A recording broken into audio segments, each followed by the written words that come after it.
लोकसभा चुनाव का बिगुल बज चुका है। सियासी रण का मैदान सज चुका है। प्रत्याशी घोषित किए जा रहे हैं। जनता से मीठे मीठे वादे किए जा रहे हैं। उत्तर प्रदेश में सियासी धूल का गुबार छाया हुआ है और हम आपको बारी बारी बता रहे हैं उत्तर प्रदेश की एक एक लोकसभा सीटों का हाल।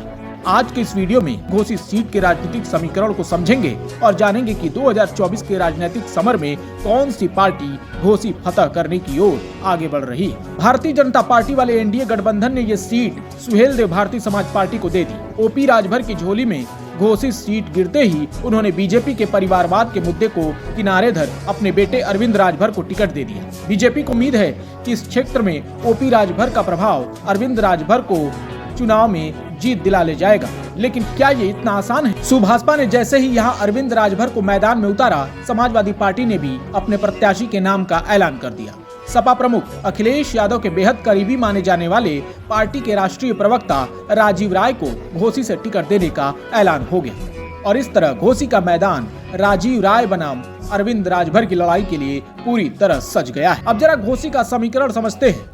घोसी सीट के तहत 5 विधानसभा सीटें हैं, जिसमें मऊ सदर और रसड़ा जैसी सीटें हैं। ये वो सीटें हैं जहां सुभाषपा के कोर वोटर हैं। जातीय समीकरण की बात करें तो घोसी में करीब 4.5 लाख दलित, 2.5 लाख मुस्लिम मतदाता, करीब 1.5 लाख चौहान, 1.25 लाख राजभर यादव वोटर्स, 1,68,000 राजपूत, 58,000 ब्राह्मण, 40,000 मौर्य और 37,000 निषाद वोटर्स हैं। 2019 में घोसी से हरिनारायण राजभर को मैदान में उतारा था, लेकिन बसपा के अतुल राय ने उन्हें बुरी तरह से हरा दिया था। ओपी राजभर की पार्टी को तो 40,000 से भी कम वोट मिले थे। 2014 में मोदी लहर के बीच बीजेपी को इस सीट पर पहली बार जीत मिली थी।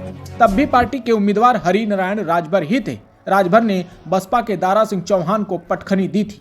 इस चुनाव में सपा से राजीव राय ही लड़ रहे थे, लेकिन वह चौथे पायदान पर रहे। हालांकि सामने कमजोर प्रत्याशी होने की वजह से 2024 के लोकसभा चुनाव में सपा को जीत की उम्मीद है। दरअसल घोसी में करीब 60,000 भूमिहार वोटर्स हैं। ऐसे में सपा उम्मीद कर रही है कि ब्राह्मण भूमिहार मुस्लिम वोटर्स के साथ उनके कोर वोटर्स यानी यादव मिलकर राजीव राय की नैया पार लगा सकते हैं।